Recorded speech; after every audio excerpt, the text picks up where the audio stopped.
Assalamualaikum warahmatullahi wabarakatuh. Salam dan bahagia untuk kita semua. Om Swastiastu, Namo Buddhaya, dan salam kebajikan. Selamat sore, berjumpa dengan saya Lina Setiawati selaku subkoordinator di Fakultas Seni Rupa ISI Yogyakarta, bagian keuangan dan kepegawaian. Selama 15 sampai 20 menit ke depan akan mengajak berbincang santai, sharing, membahas tentang kinerja pegawai, tentunya dengan menghadirkan tamu yang sangat istimewa. Setiap organisasi pasti memiliki tujuan. Sumber daya manusia memegang peranan penting dalam sebuah organisasi. Tanpa sumber daya yang memadai dari segi kualitas dan kuantitas, tentunya tujuan organisasi tidak akan tercapai secara maksimal. Begitu pula halnya dengan pengelolaan perguruan tinggi. Tata kelola perguruan tinggi merupakan hal yang paling penting dalam sebuah organisasi. Karena tanpa pengelolaan yang baik, sebaik apapun sumber daya manusia akan percuma. Dalam menghadapi tantangan era revolusi industri saat ini memasuki fase keempat, di mana sedang mengalami puncaknya, diperlukan langkah-langkah manajemen atau pengelolaan sumber daya manusia yang lebih sistemik dan terpadu, yang diorientasikan kepada kebutuhan SDM sekarang, jangka panjang dan jangka pendek. Baik, selamat sore. Hari ini sungguh hari yang sangat istimewa nih Bapak, karena di sela-sela kepadatan atau agenda Bapak, alhamdulillah Bapak berkenan hadir di ruangan ini untuk berbagi ilmu, sharing dengan kita semua, tentunya untuk kemajuan lembaga tercinta kita, yaitu Fakultas Seni Rupa ISI Yogyakarta. Ya. Langsung saja saya perkenalkan, beliau adalah narasumber kita, yaitu Dr. Timbul Raharjo M.Hum, selaku pimpinan atau Dekan Fakultas Seni Rupa ISI Yogyakarta. Selain sebagai dekan, beliau adalah juga sebagai seorang dosen dan seorang pengusaha yang sangat sukses. Beliau juga pemimpin atau founder PT Timbul. Begitu ya Bapak? Ya, G. Baik Bapak Timbul, langsung saja ya Pak. Ya. Alhamdulillah, sekali lagi terima kasih atas waktunya, karena waktu juga sudah sore. Langsung saja ke pertanyaan. Untuk saat ini Bapak, berapa jumlah pegawai di Fakultas Seni Rupa ISI Yogyakarta, jumlah dosen dan tendiknya Bapak? Kalau dosennya saat ini per 31 Mei 2022 ini ada 130 dosen. Jadi kita kemarin banyak mendapatkan tambahan dosen baru. Kemudian untuk tendiknya per 31 Mei 2022 itu ada sekitar 40 orang. Jadi ini yang membantu di Fakultas Seni Rupa. Oh, baik. Lumayan banyak ya Bapak. Lumayan. Tentunya perlu disiapkan SDM yang berkompeten dan menguasai teknologi. Oh, jelas itu. Karena sekarang itu semuanya dengan teknologinya Bapak. Iya. Jadi kompetensi ini akan membawa dampak yang baik dari para kinerja, karena mereka tingkat keterampilannya bertambah. Dan nanti tentunya akan berdampak pada upaya-upaya konsistensi dalam bekerja itu. Baik. Kemudian upaya yang dilakukan pimpinan atau organisasi dalam meningkatkan kompetensi SDM itu yang sudah dilakukan apa saja Bapak?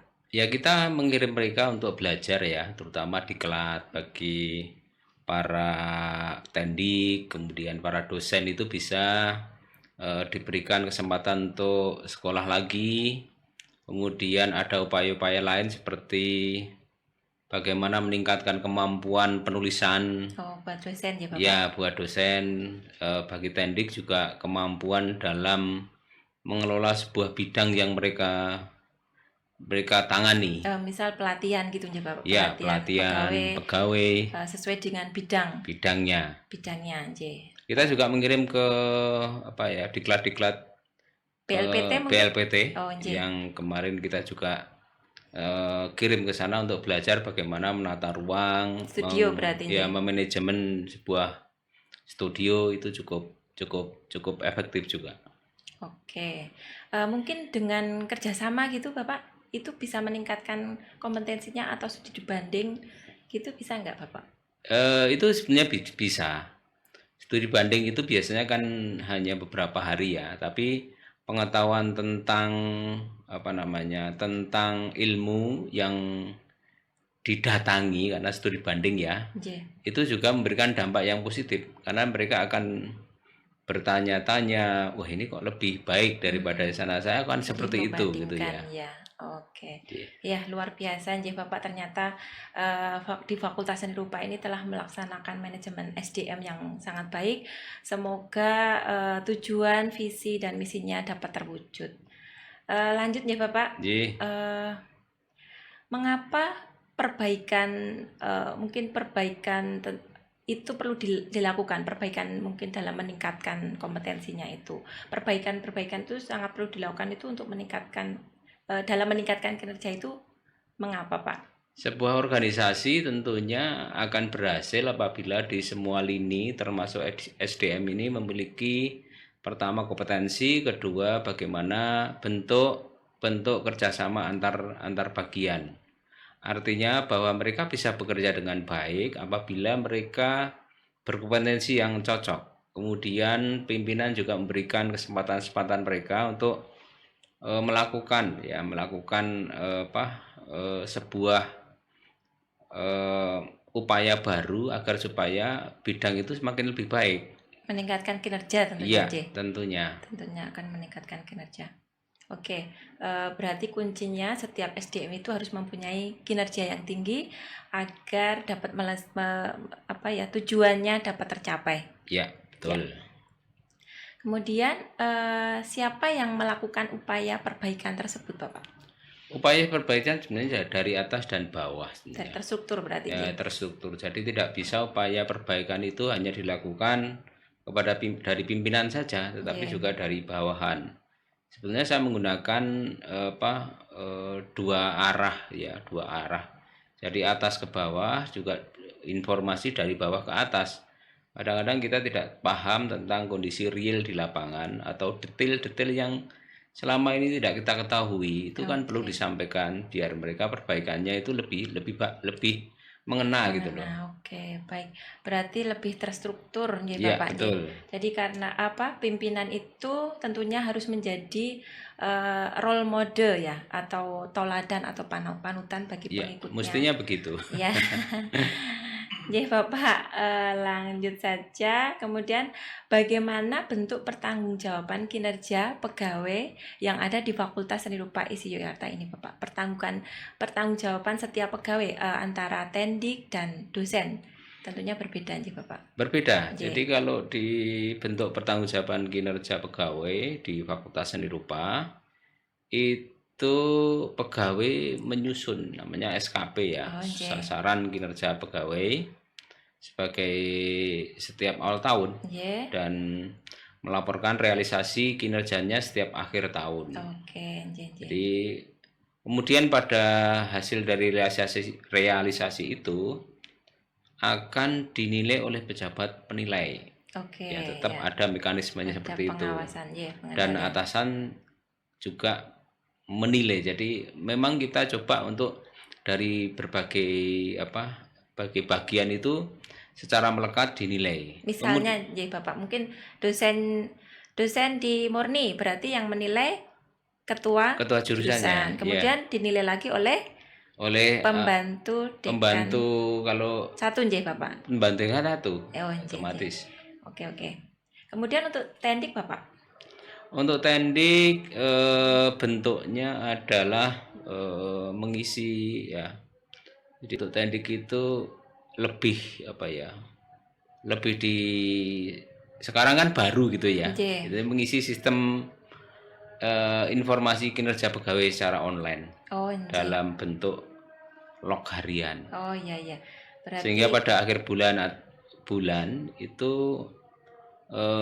ini log harian ini sebagai dasar atau acuan pengajuan tunjangan kinerja pegawai. Oke, Ya. berarti itu kan tiap hari ya Bapak. Iya, Tentunya iya, pimpinan lebih mudah untuk mengawasi, mengkontrol. iya Karena betul. itu harus diisi setiap hari. Nggih. Ya, kemudian yang tidak kalah penting adalah kita coba upayakan sosialisasi sister ya. Oh, nggih. Sister itu adalah sistem informasi sumber daya terintegrasi, yang mana di sana ada poinnya namanya BKD yang bisa dimasuki Ya. untuk pengisian beban kinerja dosen di setiap akhir semester. Nah, Baik. ini sangat penting sekali Nggih. karena sekarang itu sister itu menjadi satu apa ya Data, nggih. Kayak celengan keharusan gitu. sebenarnya. Ya, Iya, dan jadi kerja kita itu bisa dimasukkan di sister itu sebagai celengan, sebagai celengan, banknya nggih. gitu Ya, loh. ya. Nah, tentunya nanti dapat digunakan mungkin untuk akreditasi, Iya, penilaian IKU. iya. Nah, itu nanti. Nah, bagaimana Pak? Apakah di Fakultas Seni Rupa apakah sudah semua menggunakan sister?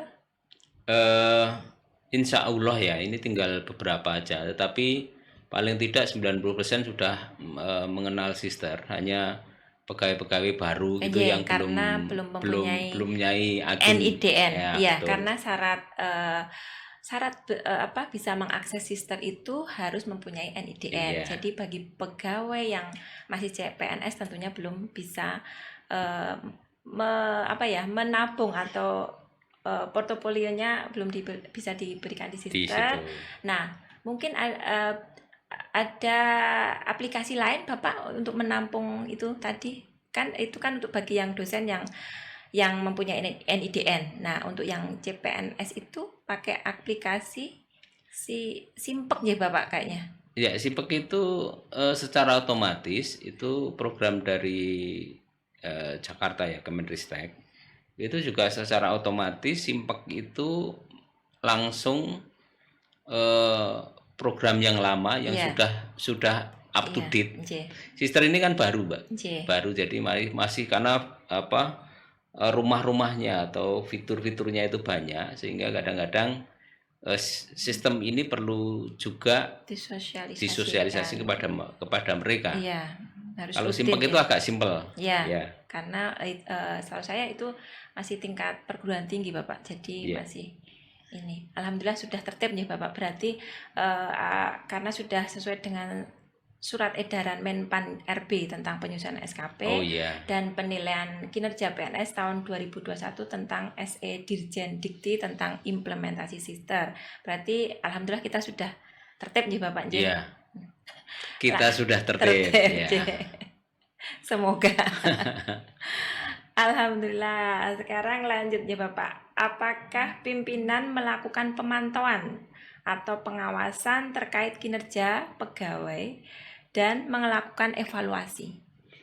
Ya, ya kita biasanya mencoba untuk terjun ke lapangan, juga melihat dari apa ya namanya ESKP ya Mbak ya namanya. Iya, ESKP. Untuk para sivitas akademika yang terutama yang dosen dan tendik ini Nggih. untuk bisa dievaluasi. Oh, nggih. Berarti dengan apa tadi ESKP tadi, dan kita bisa ini ya Bapak menilai pegawai tendik dan dosen. Iya. Oh, Jadi menilainya lewat situ, dan nanti kan sebetulnya kan dari informasi juga dari jurusan, karena tidak apa ya pimpinan fakultas yang langsung terjun itu enggak, tapi dari tahu langsung nggih. pengawasan melekat mulai dari prodi, ketua jurusan, Kajur, Kaprodi, kemudian ke PD 1 kalau dosen, PD 2 untuk tenaga-tenaga itu kependidikan lah, baru nanti saya yang eksekusi bagaimana itu supaya sesuai atau belum gitu ya. Baik Bapak, ini sudah berapa menit ya Bapak? Masih lama, kita bikin lama aja. Oke, tadi sudah bagaimana cara meningkatkan kinerja sudah, bagaimana cara dalam pengawasan sudah. Sekarang gini Bapak, apakah sudah dilakukan mekanisme reward bagi pegawai yang berprestasi, Bapak? Tentunya di Fakultas Seni Rupa ini banyak pegawai baik tendik atau dosen ada yang berprestasi nih, Bapak. Terutama di tendik, Mbak Lina. J.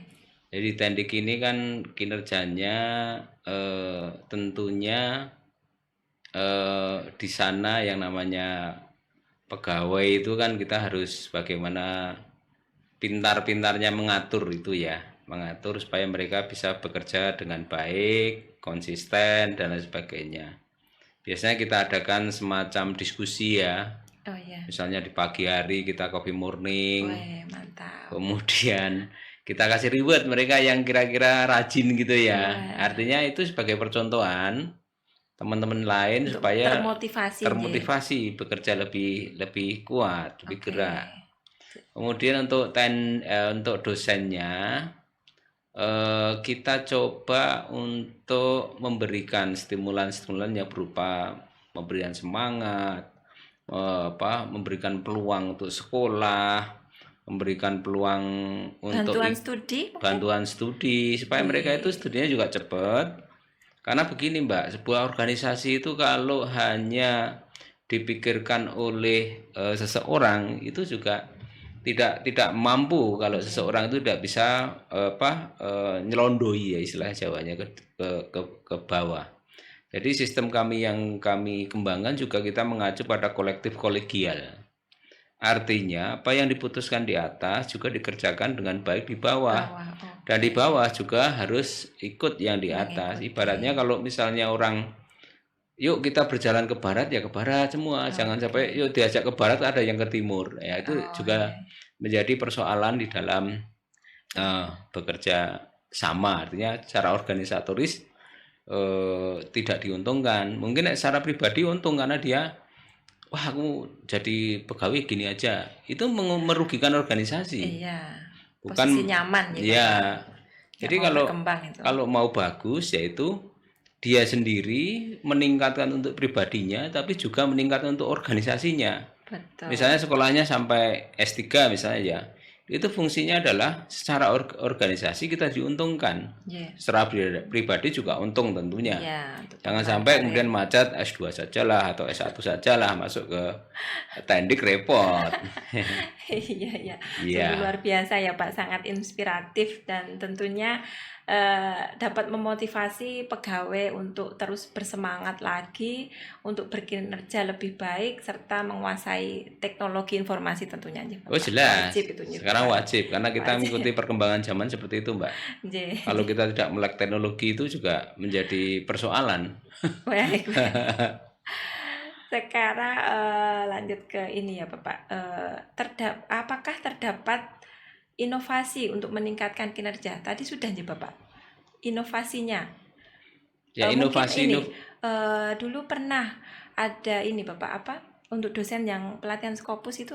Oh ya, inovasi itu sebenarnya kan mengembangkan yang sebenarnya dia punya ilmu ya. Saya melihat bahwa dosen-dosen kita itu dalam penulisan Scopus ya itu sedikit masih slack gitu ya. Meskipun mereka sudah ada beberapa yang sudah tapi masih ada gitu ya. Kita coba hadirkan pelatihan Scopus di mana di sana membuka wawasan kita bahwa Scopus itu tidak rumit. Itu bisa dilakukan dengan baik, bahkan tata cara menulisnya, bagaimana referensinya, bagaimana kerangkanya, bagaimana strateginya mencari referensi, mensubmit dan sebagainya itu mereka sekarang serasa mudah. Jadi tidak sih. Jadi adalah satu inovasi yang kita kembangkan ya, karena menjawab kebutuhan zaman, kebutuhan dirinya sendiri ya. Kebutuhan dia sendiri juga kebutuhan organisasi sebenarnya. Iya. Baik, terakhirnya Bapak, apakah kondisi di tempat kerja yang baik dapat mempengaruhi tingkat produktivitas pegawai? Oh iya jelas. Kalau kondisinya amburadul ya cepat capek, kemudian terus cepat pulang, kerjaan nggak beres, Jadi saya selalu menekankan bagaimana pekerjaan itu kalau bisa ada persoalan hari itu juga selesai. Oh ya, Jangan sampai ditunda-tunda. Jadi Iya. saya nggak suka kalau misalnya ada, wah besok Pak, jangan besok. Besok jam berapa sampai misalnya dia ngeyel tetap besok. Jam berapa? Jam 8. Oke, jam 8 saya di sini. Iya. Udah seperti itu. Jadi ada kepastian. Rembukan ini ada kepastian gitu ya. Siap. Karena waktunya juga sudah ini ya Bapak. Siap. Baik, nah itu tadi bincang santai kita dengan Bapak Dr. Timbul Raharjo, MHum selaku pimpinan atau Dekan Fakultas Seni Rupa ISI Jakarta, sangat menginspirasi dan memotivasi semua pegawai untuk lebih bekerja lebih baik dan untuk berkinerja, Ya. bersemangat lagi. Satu lagi Mbak. J. Jadi saya itu tidak pernah tidak pernah membedakan. J. Jadi kalau saya pun bisa jadi tukang sapu, saya pun bisa menjadi siapapun. Inilah. Artinya ajur-ajirnya itu harus masuk ke sana. Contoh kayak kepemimpinan apa iya. ini ya? Jadi saya tidak pernah membedakan, wah aku jadi dekan, kalian kan pegawai. Itu tidak pernah. Kalau bisa kita ngobrol bareng, kita mat-matan, keguyon dan sebagainya. Saling memotivasi, ya. memberikan semangat ke mereka untuk maju. Iya, berarti Bapak itu termasuk pemimpin yang mempunyai gaya transformasional. Oh, terima kasih Mbak itu. Sebelum acara ditutup, Bapak satu kalimat motivasi. Mungkin ini sering saya dengar setiap Bapak memberikan ini kerja. Apa Bapak? Ya sebetulnya motivasi saya itu kan hari ini lebih baik daripada hari kemarin. Yang penting bekerja, selesaikan hari ini supaya hari besok itu ada sesuatu yang baru. Yang penting itu kerja dan kerja. Iya. Jayalah FSR ISI. Fakultas Seni Rupa ISI Jakarta. Sangat istimewa ya Bapak. Terima kasih atas waktunya. Semoga Bapak selalu diberikan kesehatan, amin, kesuksesan. Semoga bincang santai sore kita ini bermanfaat untuk kita semua demi kemajuan Fakultas Seni Rupa ISI Jakarta. Amin. Mohon maaf apabila ada salah kata atau salah ucap. Wassalamualaikum warahmatullahi wabarakatuh. Waalaikumsalam.